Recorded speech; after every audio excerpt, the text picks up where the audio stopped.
Salut les amis du Ciné Club, nouvelle vidéo expo, programme de celle-ci, le monde d'Harry Potter à travers une exposition Vision of Magic.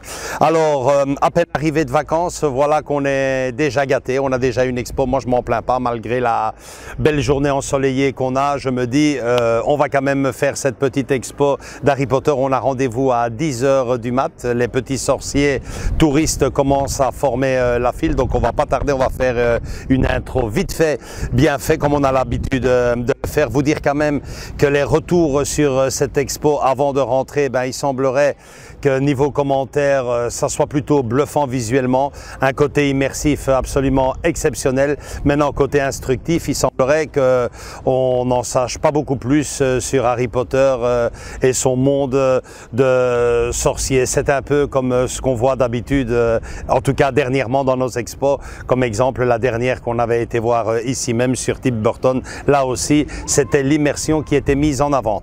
Donc, on va aller rejoindre nos amis pour vous montrer tout ça. On fait comme d'hab hein, dans ce genre de vidéo, on vous montre ce qu'on peut, comme on peut. On fait un petit tour du côté de la boutique et puis on se retrouve chez moi pour le débrief avec les points forts, les points faibles, la durée de l'expo, le prix. Ben ouais, ça je vais déjà le dire, 32 €. Ben ça a intérêt à être long parce que c'est quand même pas donné comme prix 30 €. Ça me paraît quand même un peu cher, mais bon, on va voir tout ça et puis on en discute. À tout de suite les amis.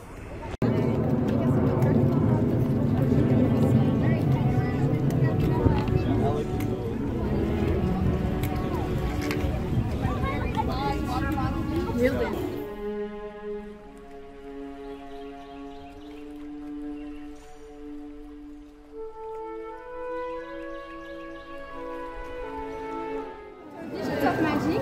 Je vais vous donner vos baguettes, mais avant tout, s'il vous plaît, prenez-en bien soin parce que vous allez devoir les rendre à la fin de l'expérience. Juste pour que vous sachiez, la première et la dernière pièce, elles sont faites en temps limité et pour tout le reste, vous pouvez prendre votre temps. Ma collègue vous montrera au resto juste là-bas comment utiliser les baguettes. Et sinon, vous pouvez juste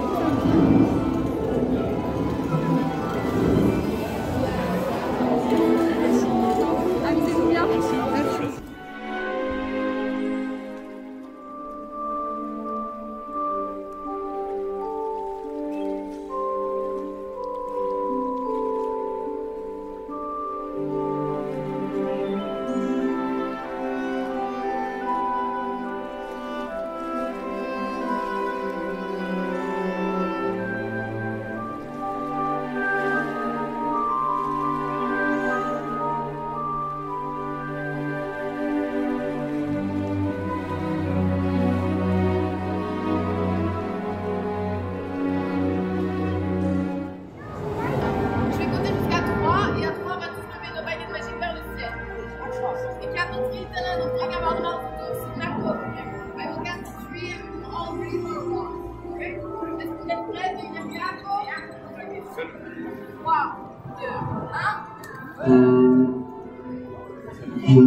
Bon voilà les amis, hein, comme vous avez pu le constater, ben, vachement immersif. Alors je ne sais pas exactement ce que ça donnera sur la caméra, hein. C'est chaque fois le petit point d'interrogation, mais visuellement parlant, en direct, c'était assez beau. Il y a certaines pièces qui méritent vraiment la peine de s'y attarder. On en a un peu profité.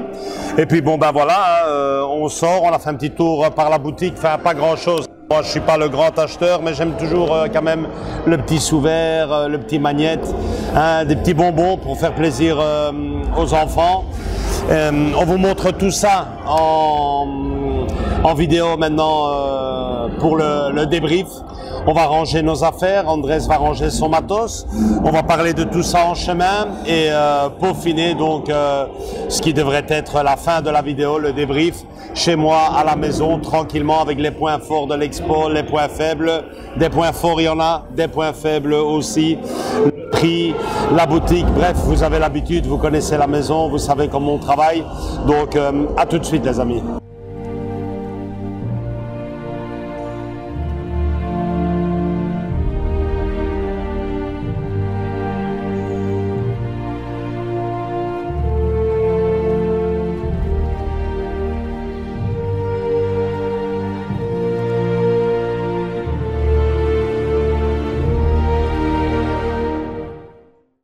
Voilà les amis, de retour à la maison pour le débrief de cette expo dédiée à Harry Potter. Alors rentrons directement dans le vif du sujet comme ça, à chaud. Andrés, toi qu'est-ce que tu en as pensé? Plein les yeux, magnifique, mais très court. Ouais. Exactement, je partage tout à fait son point de vue, très beau visuellement. Très court. Si vous allez voir cette expo pour en savoir un peu plus sur la vie du célèbre sorcier et son monde magique, ben vous n'en apprendrez absolument rien. Si vous allez là-bas pour voir des pièces officielles du film, vous n'en verrez absolument aucune. Certes, il y a la licence officielle d'Harry Potter, puisque nous entendons quand même les musiques. Hein, il y a des répliques, les musiques, il y a tout, mais c'est pas les originaux, quoi. C'est sous licence officielle manifestement, mais vous ne verrez pas la moindre baguette magique originale du célèbre sorcier. Ce n'est ni plus ni moins qu'une expo, et ça on peut vraiment le dire maintenant, c'est très à la mode, immersif. Il y a pas grand chose d'autre à rajouter. Concentrons-nous quand même sur les différentes pièces immersives qui nous ont particulièrement marqué. Vous avez vu les pièces, moi, mon coup de cœur de toute cette expo, manifestement l'intro. L'intro est sublime. Le bus magique, enfin, les professionnels d'Harry Potter. C'est superbe. Je suppose que tu as bien filmé ça en vidéo. Vous vous retrouvez là avec une vingtaine de personnes, puisque les groupes rentrent par 20 personnes ou un peu plus. Hein. Je tiens à signaler qu'on vous a pas tout montré pour vous laisser quand même la surprise. On vous a montré nos coups de cœur par-ci par-là. Ouais, donc je veux pas spoiler pour ceux qui vont découvrir, mais attendez-vous à une très très belle surprise devant le bus. Donc juste avant de rentrer dans le vif du sujet, vous allez directement vous mettre en ambiance. Magnifique. Et puis à l'intérieur, les différentes pièces. Hein. Oui, je te coupe un peu directement, on te met dans un pot, enfin d'un personnage avec cette espèce de baguette magique qu'on te donne, interactive, mais bon. Pour plus moi, gadget. Pour nous. Pour moi, franchement, une baguette magique, vous êtes reçu avec une baguette magique à l'entrée. Franchement, indispensable. Pour moi, personnellement, c'est indispensable pour les enfants. Pour les adultes, c'est limite à moi, ça me dérangeait. Ouais, moi, enfin, vous me voyez un peu avec la baguette en train d'essayer, mais bon, ça marchait une fois sur deux. Ça ne sert juste qu'à envoyer des effets sur des écrans lumineux, des écrans LED manifestement, et rien d'autre. Moi, ça me gênait plus qu'autre chose. Voilà, c'est ça. Toi, tu te baladais, quoi, comme on dit. Et puis bon, voilà, visuellement, vous allez vous retrouver un peu dans le monde d'Harry, sans être dans différentes salles. Sans être non plus des salles faites à l'échelle, en réplique exacte du film. On reconnaît les salles. Certaines façades, certains trucs, mais bon, mais c'est pas vraiment tip-top tel. On reconnaît parfaitement l'univers d'Harry Potter, mais ce n'est pas la réplique exacte ni de la banque, ni... Donc... à ce niveau-là. Non, franchement, moi, personnellement, visuellement impeccable, organisation. Rien à dire. Rien à dire. On a commencé à l'heure, on a fini, ils nous ont bien reçus. On n'a pas été dérangé par ma caméra et toi aussi tes photos par-ci par-là. On pouvait prendre des photos. Attention, sans flash, tiens, signalé. Ouais, c'est toujours. Parce que ça perdait un peu enfin, sans flash sûrement pour pas perdre l'effet immersif. Ouais, à part ça, pour les autres qui sont devant ou derrière, hein, manifestement. Ça. Mais à part ça, non, pas de gêne, rien. C'était fluide. Je me suis pas fait pousser ni. Enfin, voilà, tu le faisais à ton aise, quoi. Très court, ouais, très court. Très court. Même en faisant notre aise, c'était très court. 6-7 salles à tout casser? Voilà, si. Voilà. Il me semble, je ne les ai pas comptés exactement. Ouais, mais plus ou moins ça.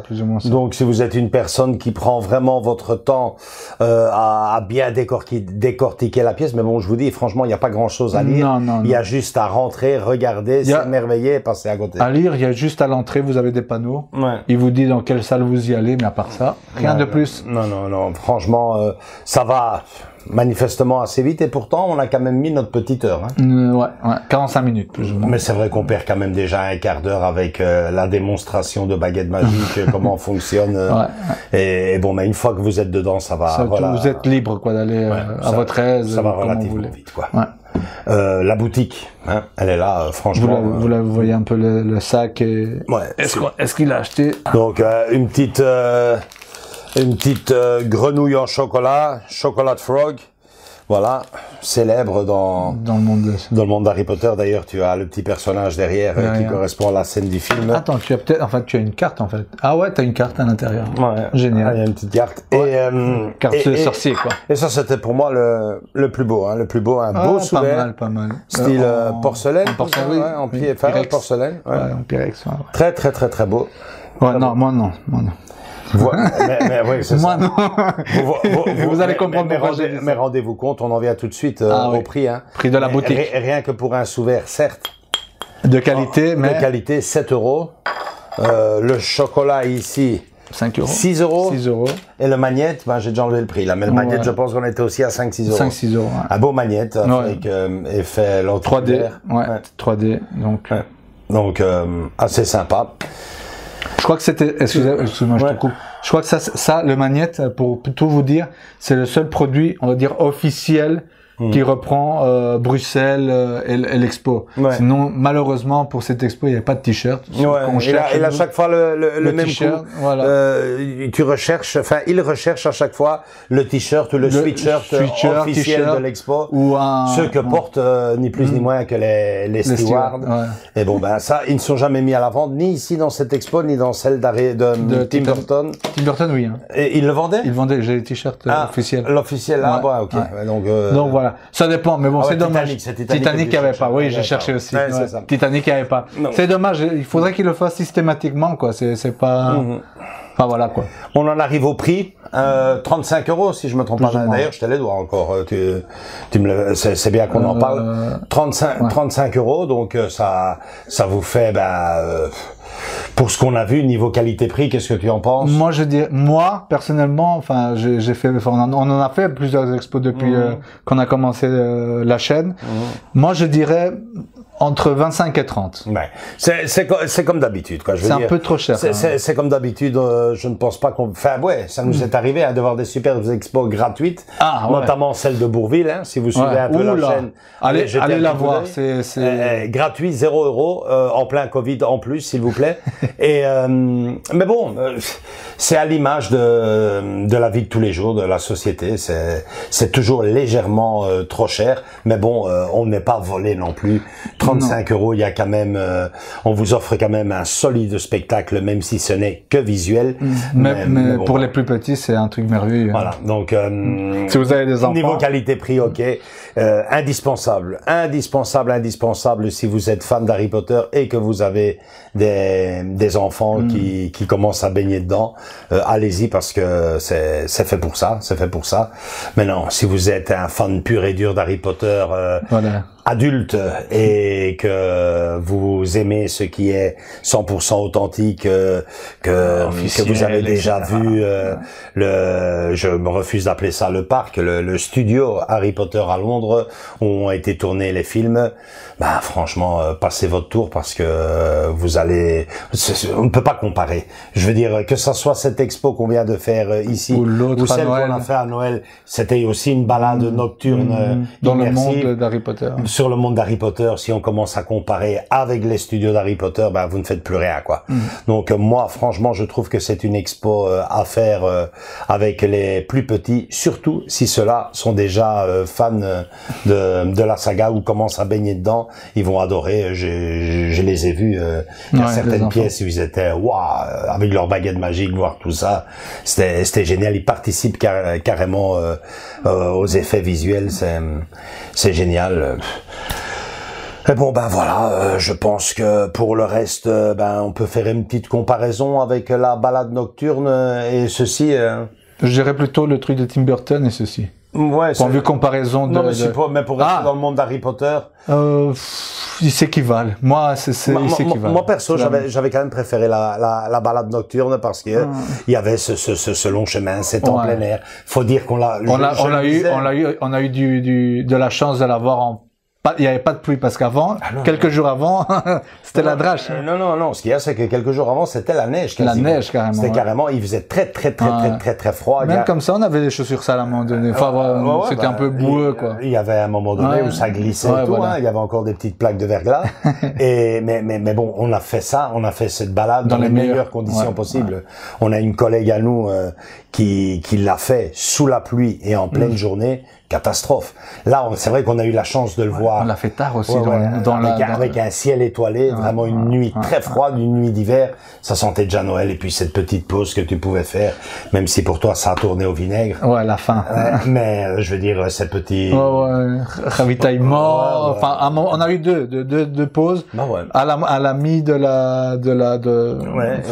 truc et à la fin. Donc à la mi c'était génial. Tu pouvais boire. Mi-parcours, on pouvait se restaurer avec même une coupe de champagne. Exactement, oui, il y avait de tout. C'était vraiment très bien. Et bon ben, j'ai préféré celle-ci. Mais bon, c'est toujours un plaisir. Pour moi personnellement, c'est toujours un plaisir d'aller jeter un coup d'œil dans toutes ces expos d'Harry Potter parce que à l'image de la saga, c'est magique quoi. Alors pour finir, peut-être une petite note, question de motiver les plus récalcitrants. Moi, je mets un petit 7 sur 10. 7, oui, 7. 7 sur 10, ouais. C'est difficile à monter à 8. Non, c'est pour ça. Et on peut pas donner que 6. Non plus. 7,5 moi alors. Ah, c'est bon. C'est vrai que c'est chouette. Parce que Noël c'était magique en effet. Mais là ça vaut. Pour tout vous dire, il y a certaines salles que j'ai appréciées plus que d'autres parce qu'il y avait plus d'effets de lumière et tout. Parce qu'il y a certaines scènes où c'était vraiment le strict minimum. Tu dis ouais d'accord ok. Mais il y a d'autres où c'est vraiment waouh tu te dis. Et sur parce que là c'est vraiment la même chose et en plus de ça si je me trompe pas c'était même au même endroit. Pas même à côté. Comparé à Tim Burton, tu as préféré vu que c'était toutes les deux des... Moi, j'ai préféré Tim Burton. Tim Burton, hein. Moi, le Tim Burton, pour moi, c'est équivaut à un 8,5 quasi 9. C'était ces personnages magnifiques qui étaient posés dans les salles, quoi. Ouais, non, c'est vrai que c'était encore... Voilà, c'était un peu mieux pour moi. Un peu mieux pour moi, tu vois. Même si on était... Ça, c'est pour si jamais vous avez vu Tim Burton, que vous avez été émerveillé, ou que du contraire, vous aurez fait non, franchement, moi, ça m'a pas plu. Voilà, c'est ça. Alors, franchement, n'allez pas voir Harry Potter. N'allez pas voir Harry Potter. Non, si vous avez été agréablement... Tim Burton. Donc, allez faire Harry Potter. Moi, je soulignerais pour conclure quand même, à défaut d'autre chose, parce que bon, j'entends beaucoup de personnes qui commencent à critiquer ce côté immersif, que ce n'est plus vraiment une expo. Mais écoutez, les amis, moi, je pense que tout ce qui peut faire sortir nos petits bouts de la maison et même les plus grands, les ados et même les plus grands, voilà quoi. Il faut, c'est bien foutu quoi. C'est bien foutu. Nous, à l'époque, on pouvait passer des heures devant un musée à lire un texte avec juste une chemise qui appartenait à tel ou tel acteur. Manifestement, aux plus jeunes, ça n'intéresse plus. Donc, il faut quelque part essayer de rentrer dans leur monde. Innover. Et bon, je trouve franchement que ce n'est pas une mauvaise idée que de faire ce genre d'expo, ne fût-ce que pour les attirer. Et puis, moi, personnellement, c'est clair que visuellement c'est un plaisir de voir ça, et je ne peux que vous conseiller, on ne peut que vous conseiller que d'aller voir cette expo Vision of Magic du monde de Harry Potter. Dire que l'expo a débuté déjà au mois d'août. Et qu'elle est là, Andrés, jusqu'au moins... Début novembre. Début novembre, mais on sait ce que ça veut dire. À mon avis, ils vont prendre... Ça va comme 007. Ouais. Bon, là, on va pas comparer. Et Titanic, qui est encore occupé à tourner. Elle est encore là? Ah, tu l'as vu? Ouais, bah, le même jour, tu avais l'autre. Il y avait encore que... Ah, ok, bah, écoutez. On se comprend, Ça se chevauche, c'est génial. Enfin, c'est bien, quoi. Ouais. Sûr et certain qu'elle sera là, au moins jusqu'à décembre. Jusqu'après les fêtes de Noël. Les congés de Noël et tout, puis les congés de Toussaint. Et voilà Simba qui vient en fin de vidéo vous dire bonjour. Donc voilà, c'est tout pour cette vidéo. Hein. Lâchez-nous un like si vous êtes intéressé. Dites-nous si vous y allez ou si vous avez été déjà, vous avez fait la visite et compagnie. Dites-nous votre point de vue, ça serait chouette. En France aussi, on a beaucoup de Français qui nous suivent. Dites-nous si l'expo est déjà passée par chez vous, je pense. Ou elle passera, on sait pas, on sait pas. On n'est pas au courant, désolé. Mais donc, si elle va passer, bah, ça vous donnera envie peut-être d'y aller, quoi. C'est génial. Voilà, là, je vous fais de gros bisous à tous et à toutes, et continuez à nous suivre à travers notre chaîne, nos réseaux sociaux Facebook et Instagram, et surtout continuez aussi à vous abonner, à partager la chaîne. Toute personne qui aime le cinéma et aime notre façon de le vivre se doit de faire partie de nous. Je vous fais de gros bisous à tous et à toutes, et à très bientôt pour une prochaine vidéo. Ciao, ciao. Ciao.